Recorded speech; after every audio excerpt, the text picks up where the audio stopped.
Hoje exploraremos um tema intrigante: a suposta mediunidade de Adolf Hitler. Seja bem-vindo ao canal Além da Escuridão, para iluminar sua consciência.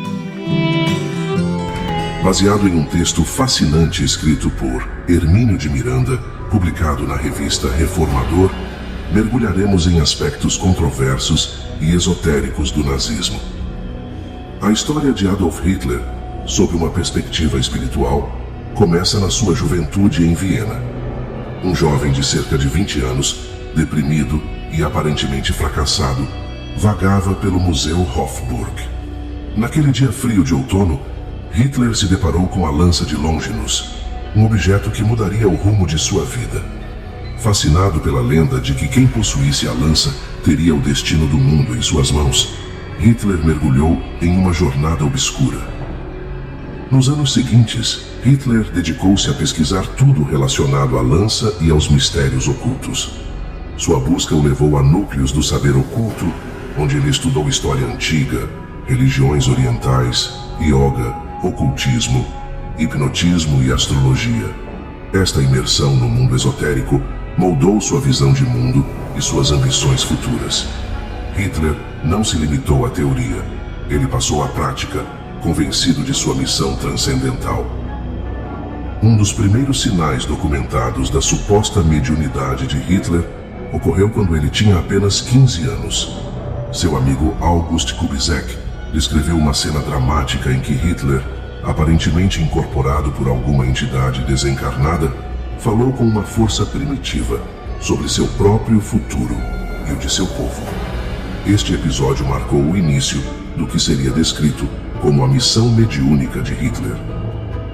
As experiências mediúnicas de Hitler se intensificaram ao longo dos anos. Ele teria feito uso de substâncias alucinógenas, como o peiote, para acessar visões de supostas vidas passadas. Sob a orientação de figuras como Ernst Prechter, Hitler teria mergulhado em visões fantásticas que ele mais tarde identificaria como cenas de uma existência anterior, como Landulf de Capua, um príncipe medieval conhecido por suas práticas de magia negra. Hitler acreditava ter vivido várias vidas passadas, incluindo a de Tibério, um dos mais sinistros dos Césares romanos. Essas crenças em vidas passadas não eram exclusivas de Hitler. Outros líderes nazistas, como Göring e Goebbels, também acreditavam ter reencarnado juntos ao longo da história. Esta visão reencarnacionista adicionava uma camada complexa à narrativa nazista e à sua missão autoproclamada. O encontro de Hitler com Dietrich Eckart foi um ponto de virada em sua jornada espiritual. Eckart, descrito como um dedicado satanista e figura central de um poderoso círculo de ocultistas, reconheceu Hitler como um instrumento que ele estava destinado a preparar. Eckart teria iniciado Hitler na doutrina secreta e lhe dado recursos para se comunicar com os poderes. As sessões mediúnicas do grupo Thule, do qual Eckart era membro, teriam desempenhado um papel crucial na ascensão de Hitler ao poder. Nestas sessões, entidades materializadas e incorporadas teriam transmitido instruções ao círculo de eleitos. Foi neste contexto que Hitler teria selado um pacto com as trevas, garantindo-lhe o poder que ambicionava, em troca da fiel utilização de sua instrumentação mediúnica. A mediunidade de Hitler se manifestava de várias formas. Testemunhas relataram episódios em que ele parecia entrar em transe, especialmente durante discursos importantes ou ao tomar decisões relevantes.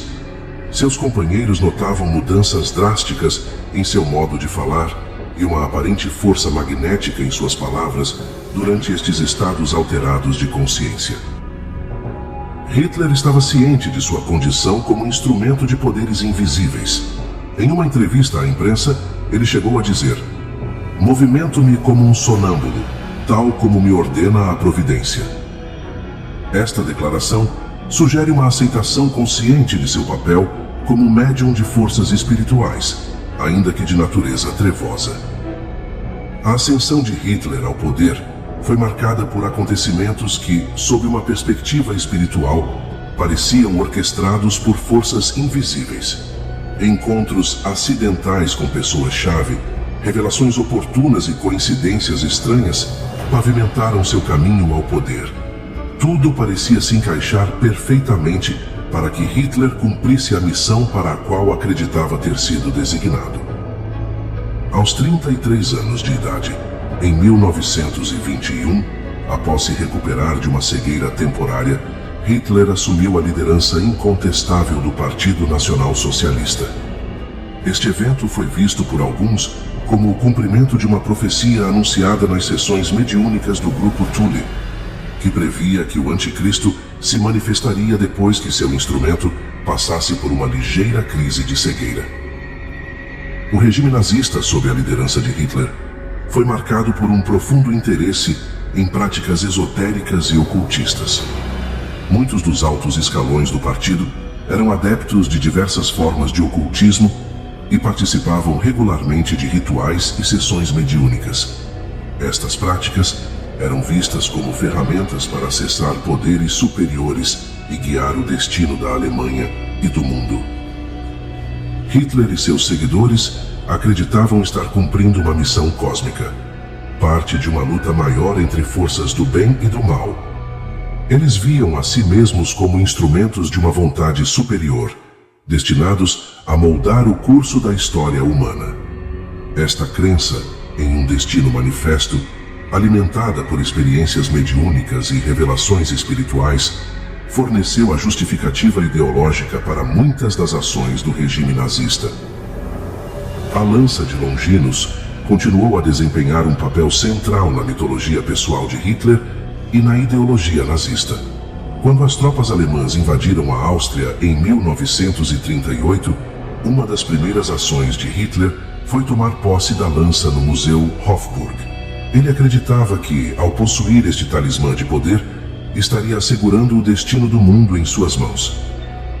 À medida que o regime nazista se consolidava, Hitler parecia cada vez mais convencido de sua missão espiritual. Ele via a si mesmo não apenas como um líder político, mas como um messias destinado a liderar a raça ariana à glória. Esta convicção, alimentada por anos de experiências mediúnicas e estudos esotéricos, moldou suas decisões e ações como líder da Alemanha.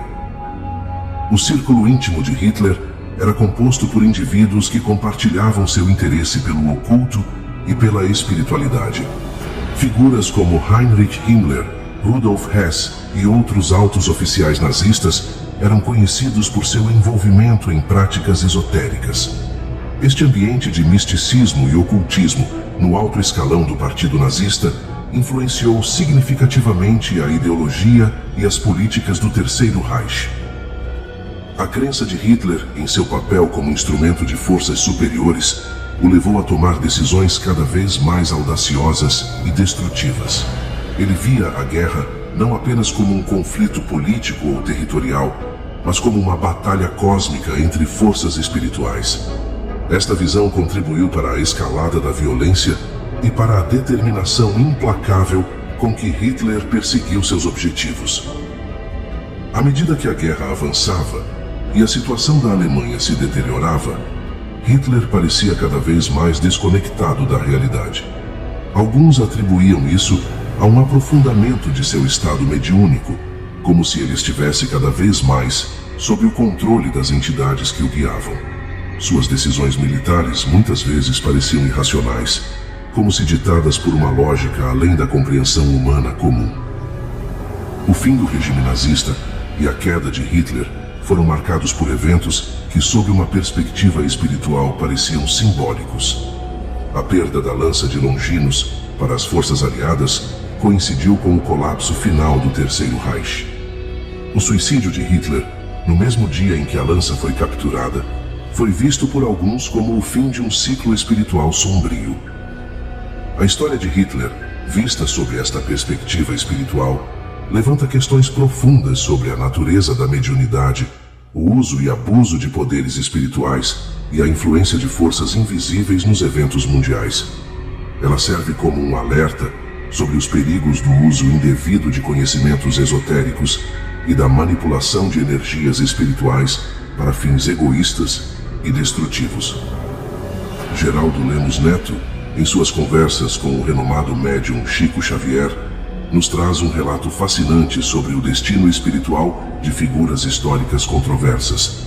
Numa dessas ocasiões, Geraldo, movido pela curiosidade, indagou a Chico sobre o paradeiro do espírito de Adolf Hitler.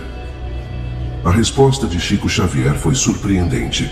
Segundo o médium, logo após sua desencarnação, o espírito de Hitler foi sentenciado pelas altas esferas a 1000 anos terrestres de confinamento solitário numa prisão espiritual localizada no planeta Plutão. Chico explicou que esta medida drástica tinha um duplo propósito, não apenas como punição pelos erros cometidos, mas também como uma forma de proteção misericordiosa contra a ira de milhões de almas que ainda não o haviam perdoado. Chico continuou sua narrativa, descrevendo que este período de isolamento absoluto serviria para que Hitler pudesse refletir profundamente sobre seus atos, preparando-o para uma nova oportunidade de evolução espiritual. O relato de Chico tomou então um rumo inesperado. Ele contou que quando o espírito de Mahatma Gandhi desencarnou e ascendeu aos planos espirituais mais elevados, em virtude de sua bondade natural, ficou sabendo do triste destino do responsável pelos horrores da Segunda Guerra Mundial. Movido por compaixão, Gandhi solicitou uma audiência com Jesus Cristo, o governador espiritual da Terra, pedindo permissão para guiar o espírito de Hitler em direção ao bem, ao amor e à verdade. Chico Xavier afirmou que, sensibilizado pelo gesto altruísta de Gandhi, Jesus concedeu a autorização para esta difícil missão. Desde então, segundo o médium, Gandhi tem sido um dos poucos espíritos que se aproximam de Hitler com genuína compaixão e amor. Impactado por essas revelações, Geraldo questionou se Plutão seria um planeta penitenciário. Chico confirmou, acrescentando que no sistema solar existem penitenciárias espirituais não apenas em Plutão, mas também em Mercúrio e na Lua. Para ilustrar, mencionou que o espírito de Lampião, por exemplo, estaria detido na Lua. Este relato de Geraldo Lemos Neto, baseado em suas conversas com Chico Xavier, oferece uma perspectiva única e intrigante sobre o que aconteceria com certos espíritos após a morte, de acordo com a visão espírita compartilhada pelo famoso médium brasileiro. Esta narrativa também nos convida a refletir sobre a responsabilidade individual e coletiva em face de influências espirituais. Embora Hitler seja retratado como um médium de forças das trevas, suas ações e escolhas foram, em última análise, resultado de seu próprio livre-arbítrio. Isso ressalta a importância do discernimento e da ética em todas as práticas espirituais. A história de Hitler, sob este prisma espiritual, serve como um lembrete poderoso da constante luta entre luz e trevas, que permeia a existência humana. Ela nos alerta para a necessidade de vigilância constante contra influências negativas e para a importância de cultivar valores elevados e conexões espirituais positivas. Por fim, esta perspectiva espiritual da vida de Hitler e do regime nazista nos convida a considerar a complexidade do mundo espiritual e sua interação com o mundo material. Ela destaca a importância de buscarmos compreensão e conhecimento espiritual, sempre guiados por princípios éticos e pelo desejo de contribuir para o bem da humanidade. Caros amigos e seguidores, suas reflexões sobre esta narrativa são muito bem-vindas. Se este relato tocou seu coração e você deseja compartilhar seus pensamentos, por favor, deixe um comentário abaixo. Se você aprecia conteúdos como este e deseja receber mais, não se esqueça de se inscrever em nosso canal e ativar as notificações. Sua presença e apoio são fundamentais para continuarmos compartilhando estas mensagens de esperança e reflexão. Que a luz e o amor estejam sempre presentes em seus caminhos. Deixe seu like para a evolução do canal Além da Escuridão. Gratidão.